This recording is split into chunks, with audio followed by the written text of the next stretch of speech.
Na educação financeira, existem 3 fatores ou números que 100% das pessoas devem gerenciar ao planejar as finanças pessoais, tanto diariamente, mensalmente quanto anualmente. Para o longo prazo, por exemplo, para a aposentadoria. E muitas vezes negligenciar isso pode custar caro. Bom, uma pesquisa realizada pela 11 Fintech de Saúde Financeira apontou que 41% dos brasileiros entrevistados sabem pouco ou quase nada sobre educação financeira. Outros 37% afirmam ter apenas conhecimentos básicos, enquanto que 18% sabem o suficiente para organizar as finanças pessoais, além de entenderem um pouco de investimentos. Enquanto que apenas 3% dominam o assunto e organizam as próprias finanças habitualmente. E pensando nisso, precisamos falar sobre os 3 fatores da educação financeira. Gerenciar os gastos. Calma, eu sei que você pode estar pensando que isso é óbvio, mas você sabe o quanto está gastando mensalmente? Bom, de acordo com o Bradesco Seguros, o ideal é que os gastos essenciais somem no máximo 50% da sua renda. Os gastos essenciais são aqueles que temos todos os meses de forma fixa. Aluguel, conta de água, luz, internet, plano de saúde, combustível para o carro, entre outras despesas fixas. E eu também fiz algumas pesquisas para ter outras fontes a respeito do assunto. E a maioria dos profissionais da área fala que você deve ter no máximo 60% da sua renda comprometida com os gastos fixos. E se você passa disso, fica mais difícil de seguir com os próximos 2 fatores da educação financeira. E agora você pode estar pensando, mas não tem como, eu tenho que pagar aluguel, financiamento do carro, gasolina, IPVA, contas da casa e mais um monte de boleto que nem sei de onde vem. Só nisso já vai toda a minha renda. Então, isso me faz lembrar a frase do livro A Psicologia Financeira. Tudo tem um preço, mas nem todo preço vem escrito em uma etiqueta. Ou seja, ao comprar um carro, por exemplo, vemos apenas o preço dele, ou até mesmo apenas o preço das parcelas mensais. Mas não olhamos para todo o custo embutido por ter o veículo, de manutenção, gasolina, IPVA, multas e por aí vai. Isso nenhum vendedor vai te falar, porém deve-se colocar na ponta do lápis quando vai adquirir um bem material caro como esse. Mas tá, se seus gastos fixos excedem os 60% de sua renda, existem 2 alternativas. Cortar alguns gastos, porém isso pode ser mais doloroso de, por exemplo, vender o carro e comprar o inferior, andar de Uber ou também de transporte público. Bom, cortar gastos para conseguir manter no máximo 60% da sua renda com os gastos fixos.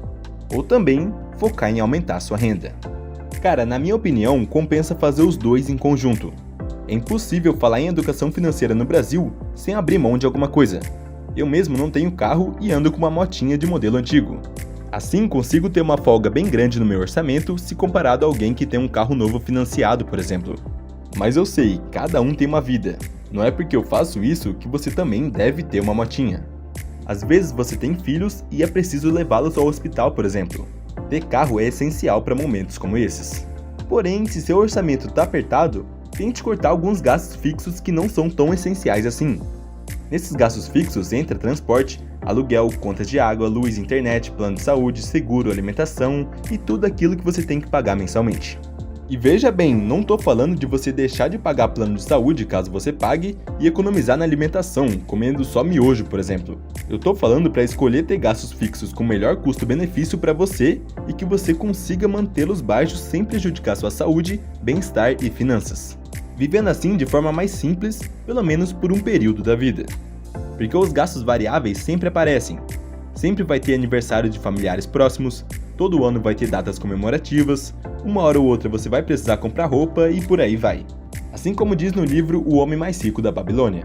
Controle seus gastos. Não confunda despesas necessárias com desejos. Anote na argila cada uma das coisas passíveis de despesa, selecione as necessárias, além de outras cujo custo não ultrapasse 90% de seus rendimentos.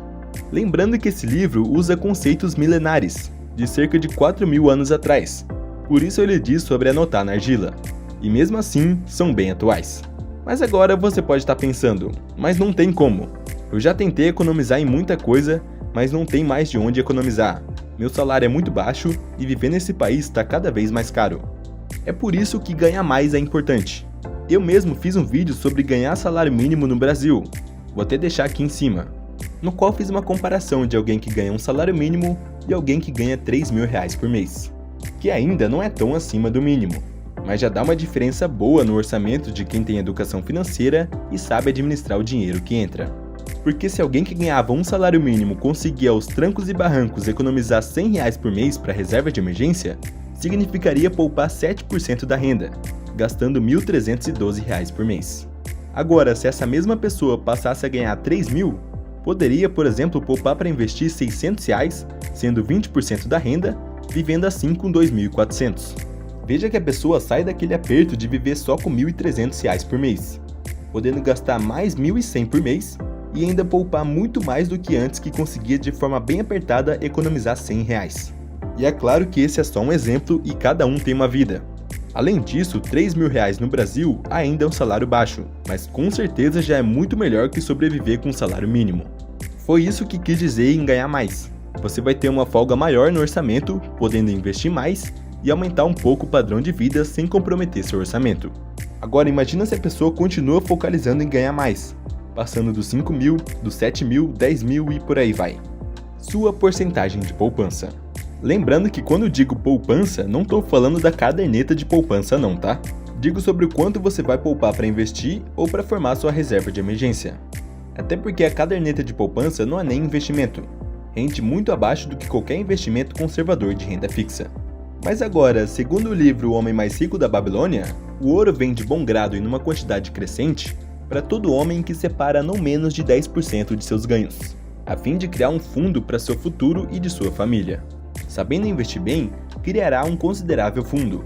Quanto mais acumular, mais atrairá. Apenas nessa frase, o autor do livro já diz sobre o efeito dos juros compostos no longo prazo nos investimentos.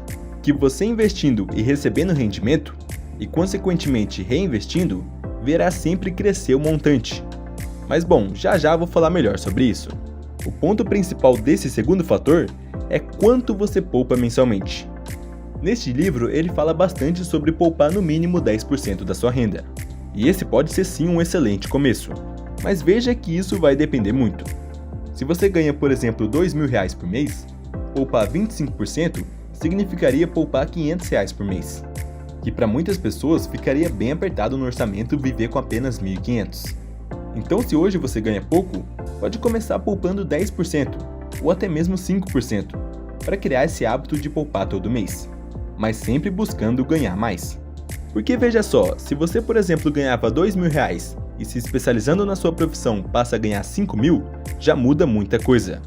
A maioria das pessoas iria começar a gastar todos os R$5.000 e ia voltar para a mesma de sempre, naquela situação de gastar toda a renda todo mês.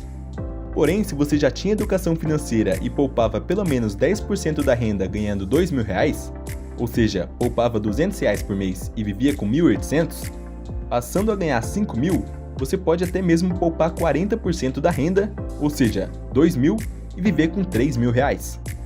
Veja que tanto sua renda, quanto seus gastos, quanto seu aporte mensal aumentaram. Por isso é tão importante ganhar mais. Eu sei que na teoria é fácil de falar sobre ganhar R$2.000 e passar a ganhar R$5.000. Na prática é muito difícil e demorado em muitos casos. Mas não é por isso que temos que nos contentar com um salário baixo. Então invista em conhecimento também. Assim suas chances de ganhar mais aumentam. Administre seu patrimônio. E é esse que causa aquela grande discussão. No livro Segredos da Mente Milionária é falado o seguinte: a verdadeira medida da riqueza é o patrimônio líquido, e não os rendimentos. Ou seja, o autor T. Harv Eker argumenta que sua riqueza é tudo aquilo que você tem, seja de patrimônio investido, seja na sua conta bancária, entre outros bens materiais, subtraindo assim por quanto você deve, por todas as dívidas que você tem, chegando finalmente no seu patrimônio líquido. Agora, por outro lado, o maior investidor pessoa física da Bolsa de Valores do Brasil, Luiz Barsi Filho, tem a seguinte frase: o patrimônio contempla seu ego, enquanto os dividendos contemplam seu bolso. Mostrando que não devemos dar tanta importância assim ao patrimônio, e sim aos rendimentos que você recebe por ter investido, pois serão eles que vão pagar suas contas e não o seu patrimônio. Mas aí você pode ficar confuso por cada um falar uma coisa. Mas a verdade é que, querendo ou não, essas duas frases estão certas, e você vai entender o porquê. Bom, nos primeiros dois fatores entendemos sobre o controle de gastos e também o hábito de poupar mensalmente para investir. Podemos fazer aquela analogia simples da torneira que sempre que é aberta, libera seu fluxo de renda. Ou seja, sua renda mensal que ganhou trabalhando. Agora, se seu recipiente é furado, é impossível poupar todo mês. toda a sua renda que entra também já vai embora, não restando nada de estoque no recipiente.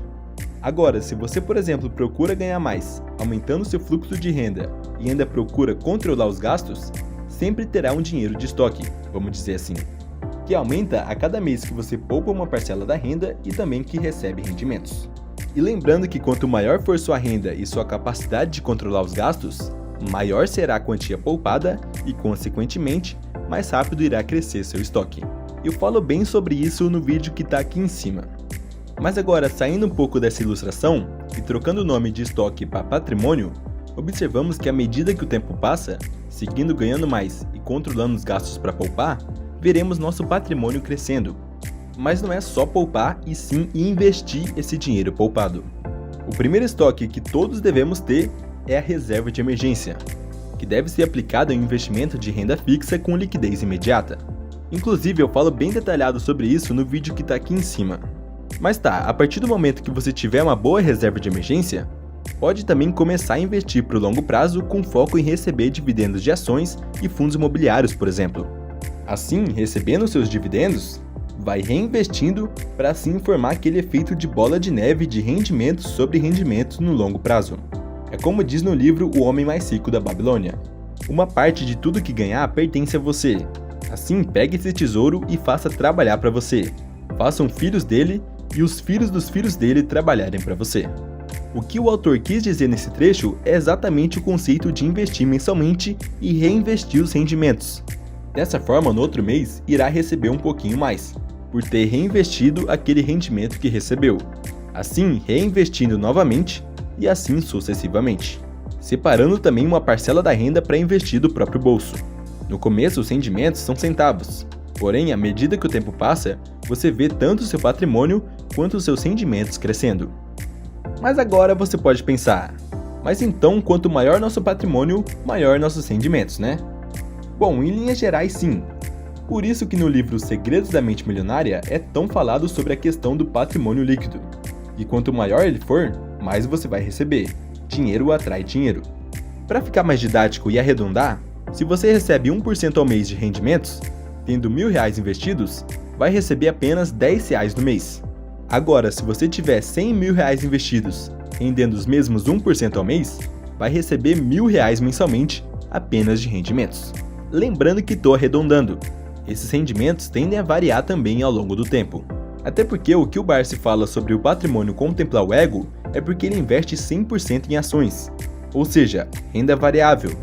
Dessa forma, haverão momentos da economia que as ações estarão em alta, fazendo com que o patrimônio de quem tem ações suba, com mercado positivo. Porém, também haverão momentos de crise, onde a maioria das ações estarão subvalorizadas, no negativo.